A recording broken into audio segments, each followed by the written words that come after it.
The live streams have been shut down. The personnel have been let go.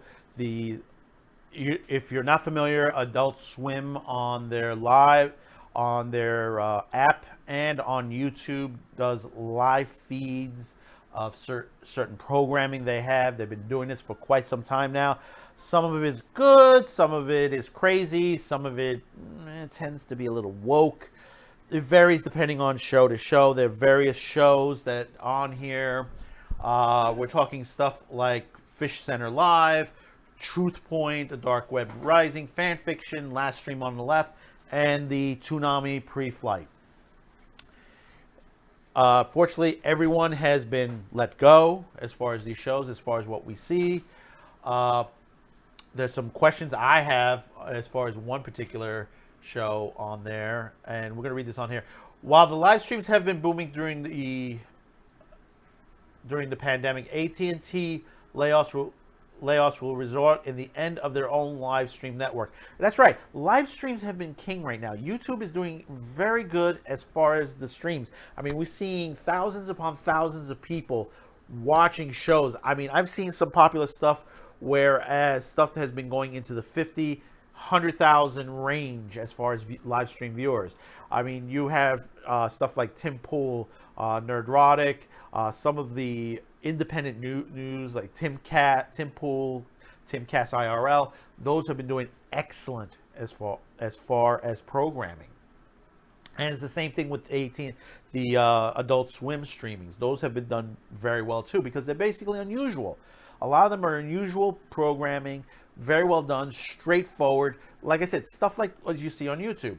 The staff for Adult Swim live stream programs have reportedly been let go in the light of the AT&T recent layoffs, according to the statement made by comedian Ben O'Brien on a separate stream. O'Brien, member of the collective Wham City, who developed the Adult Swim live stream program Fan Fiction SHUTDOWN. Fish Center Live is the only one remaining on the Adult Stream live schedule, with its last stream to take place, we already happened on November 25th at 4 p.m. Now, my question on Fish Center Live, who's taking care of the fish? Now, I've just checked the stream recently. That's the only thing that's streaming right now. Someone left the camera on. I don't know if that was purposely done or is there someone monitoring the system there. But I hope the fish are being taken care of. Because that would be very bad if one day you pop open and the fish are dead. Adult Swim launched live stream simulcast on its own mobile app and website to pay television subscribers back in 2013. It soon opened up free programming consisting of online exclusive originals, as opposite to the Adult Swim television programming. Many of these shows were broadcast live with a chat room, making these streams immersed experience for their audience, and that was great.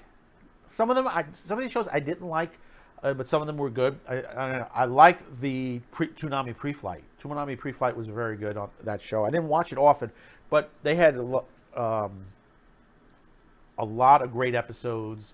You always saw it right before Toonami started. I think it was on Thursday or Friday. I'm trying to remember what day it was, but it was a very interesting show.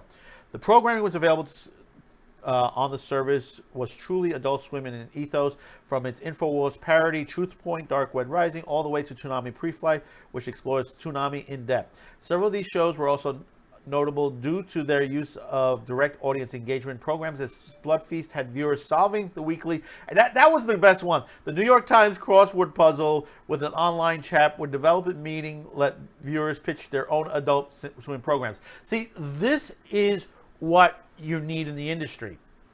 This is the type of programming that was well. Why did AT&T drop this? I mean, how much was this costing them? How much did they save from this programming? This kind of programming couldn't have not cost them much.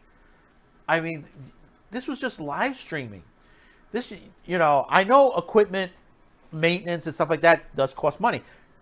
I obviously know that because, hey, you're watching my show. My equipment, stuff like that, does cost money. Staff does cost money. I don't know how much they were paying their staff, but it basically, I think it probably was what were they paying them. The chaotic nature of these programs, coupled with their charismatic hosts, pushed the boundaries of what could have been done with live stream format. Several of these programs have been ongoing for years, with the aforementioned Blood Feast receiving 2 television spin-offs, Tender Touches and Gizmunido. So why is AT&T ending Adult Swim's live streaming program? Neither Adult Swim nor AT&T have released a statement on the current situation, but the decision comes at a curious time while COVID-19 pandemic has severely affected many areas of entertainment industry. Live streams have been booming. That is correct. Why would you kill your live streams if people were watching your live streams generally? You could have thrown more commercials on here. You could have sold this very easily. In the popularity since the shutdown began, the live stream industry has also been on the rise for the last couple of years, with The Verge reporting a 12% growth between 2018 and 2019. And I'm telling you, 2020 will be golden for this industry. Bar the issues of censorship and stuff like that, and the political rhetoric that gets thrown at by Silicon Valley, programming has done very well. People are watching more YouTube than broadcast television. I can attest for that because myself, my wife, and several people we know are watching YouTube and the apps more and more.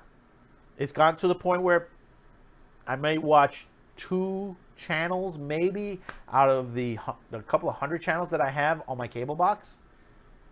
I'm mostly on YouTube all day, pretty much. Even when we're working here, doing the shows and editing like that, I have YouTube on the screen, even in the mute mode, and has something playing. Nonetheless, the decision came to end these live stream programs without notice concerning because it impacts the ability of fans to directly engage with Adult Swim content. This shift away from the audience engagement is particularly worrisome for the program blocks such as Adult Swim, which has pushed the boundaries of late-night television since its inception. It's also a symptom of a larger changes being brought to Adult Swim, which recently retired old episodes, the 4-minute Aqua Teen Hunger Force in the Boondocks. And here is the other question, and I will be saying this on there. It is December 3rd when we record this. And I'm specifically looking at HBO and Warner Brothers. Where is the new season of Boondocks? Nobody can answer that right now. And I'm also talking to those who have said, it's coming, don't worry about it. I've had in the comment lines, this is not one of those razor fists where he curses out and says that he was right. I'm not saying that I'm right or anything like that. I'm questioning, where is the programming? High Guardian Spice, same situation. Where is this program? And there's a lot of others that should have came across the boards there. Where are they? Same thing, Venture Brothers. Venture Brothers has been canceled. This HBO, one of the executive HBO Max says, hey, listen, we're going to look into it. Really, are you going to, at this point, the way things are going like this, are you really truly going to look into bringing Venture Brothers, the last season, to HBO Max?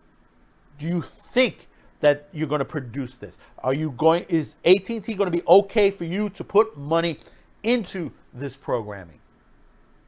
Because if you had a new series of Boondocks already on the table, already produced, in the editing stage, they could have been completed already.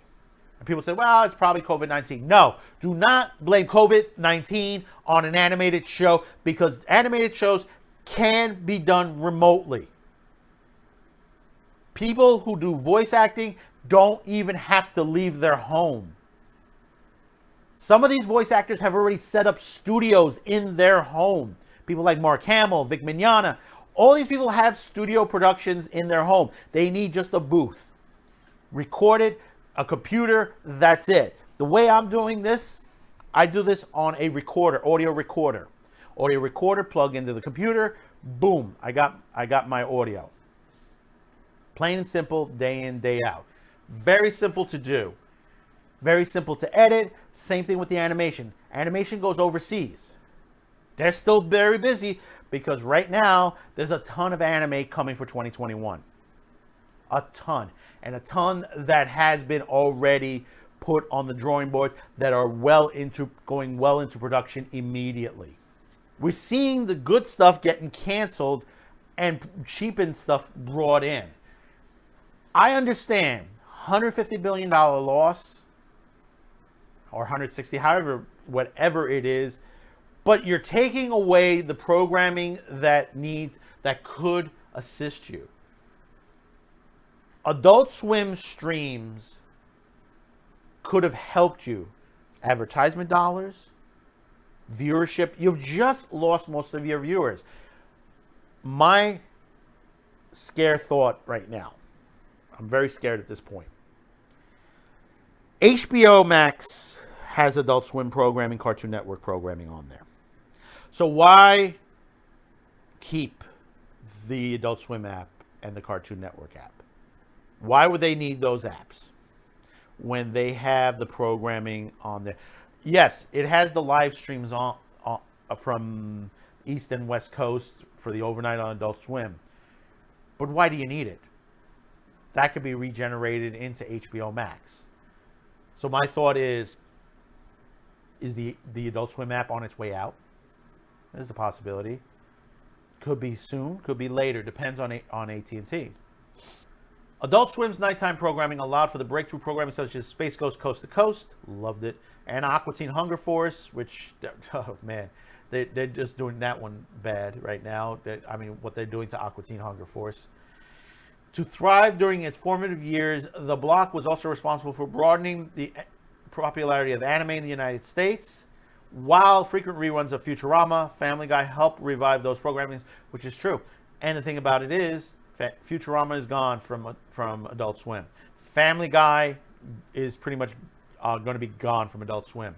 Bob's Burgers, all these other shows going to be leaving. What is left to keep Adult Swim going? These types of changes harm the spirit of Adult Swim, which maintained the relevance for over 2 decades, thanks to forward thinking of approaching entertainment, especially now during the time when scheduled programming is being phased out of existence. If AT&T is interested in keeping Adult Swim innovative, it must look for new ways to engage with its audience.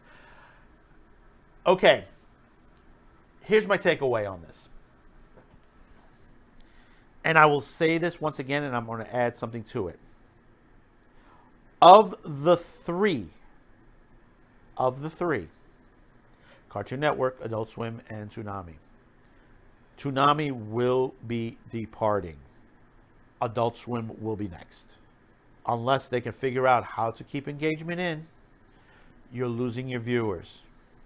Because I'm telling you right now, there are those on YouTube. And I will tell you this now. The rebranding of this channel is also putting in more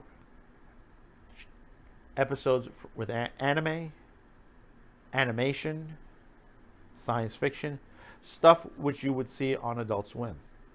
We are working on that, and I can tell you that right now. What's going to be as far as the type of programming, how it's going to be, that's still being developed. We will talk about that soon. But in the meantime, we could be seeing the end of 2 of the greatest things to come out of television, cable, and online, which is Adult Swim and Toonami. And you may say, well, why do you say Toonami? Isn't anime? Look at what they're buying. Look at the animation that they're buying. They would rather put it on HBO Max because they already have Crunchyroll. They're going to sell Crunchyroll off and put in their own and buy it themselves directly. They rather burn Crunchyroll out,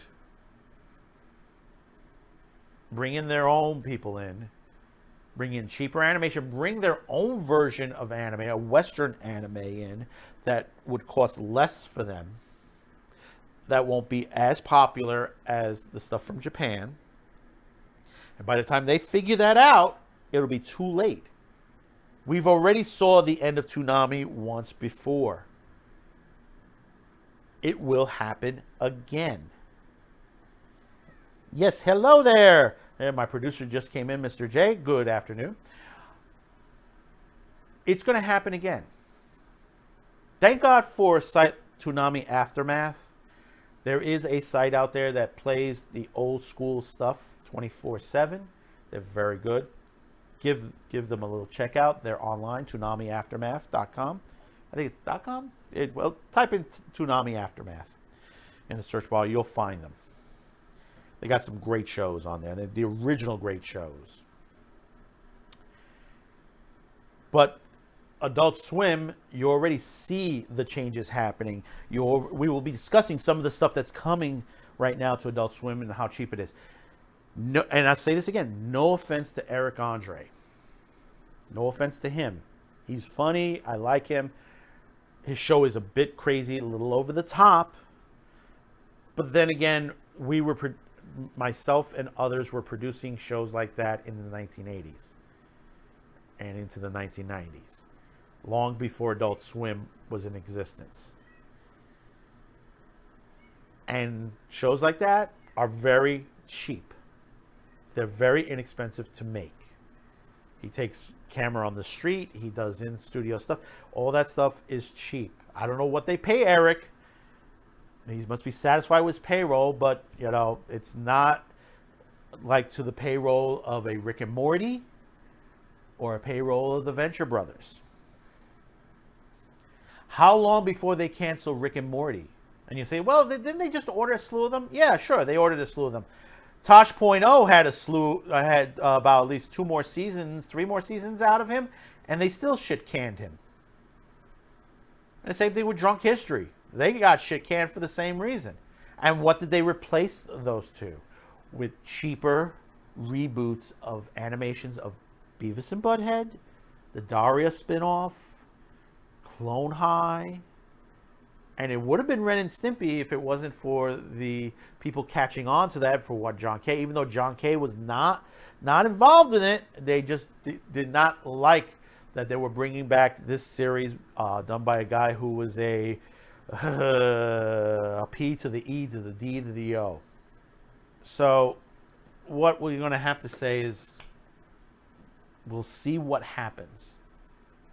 So comment below. Tell me, how do you feel about this? Did you watch these shows? I mean, we've seen a lot of this go on. We've seen guys even over on the other end, over at Rooster Teeth. They had a lot. They had their live streams cut as well. I mean, they're still going on, but they're not. The people that were the main people involved with it, they had issues. They're gone too. Were they gone because of the issues, or were they gone just to cut the budget? That, unfortunately, is very confusing. No one can give a straight answer on that one. But let us know in the comments how you feel. Let's hope they take care of the fish. That's all I'm saying. Please let them take care of the fish. Because that was one thing. I used to leave that fish tank on my screens once in a while. And those were fun. Those were fun days on there. Because basically you had the fish going around. I put a little music in the background. And it kind of balanced out. It was nice. It was nice seeing that. And my executive producer, Mr. J, there would sit tirelessly in front of that screen constantly watching. Because he likes fish. He does. Right? You like the fish, right? Right. So don't forget to hit the subscribe. And I thank my subscribers, both new and old. Thank you for subscribing. And hey, those of you who haven't subscribed yet, I hope I've earned your subscription today. So don't forget, subscribe, like, hit that notification bell, because YouTube has given us a hard time as far as our programming. And don't forget to share this programming. We're on various platforms, which is listed in the comments below. So do check us out. If you don't see us here, check us out there. And also, don't forget, Brunch with the Madman, Mondays and Saturdays at noon Eastern. A little chat, a little coffee, a little fun. And we got more news coming. 2020 is not over yet. What more can happen? More cancellations are coming. And we got another episode with even another big cancellation coming. Some people saying it isn't. Some people say it is. We think it is. So we'll see you on the next one. Bye-bye now. With the holidays well underway, you might be looking for that special gift. Check out our merch store at teespring.com, where we have the new winter gear out. From the Madman Cafe to Madman with the Show. Shirts, hoodies, mugs, and even pillows. Starting on December 2nd, use the promo code XmasCafe to get an additional 15% off till December 24th. All proceeds go to help this channel. That's teespring.com/shopq2cast.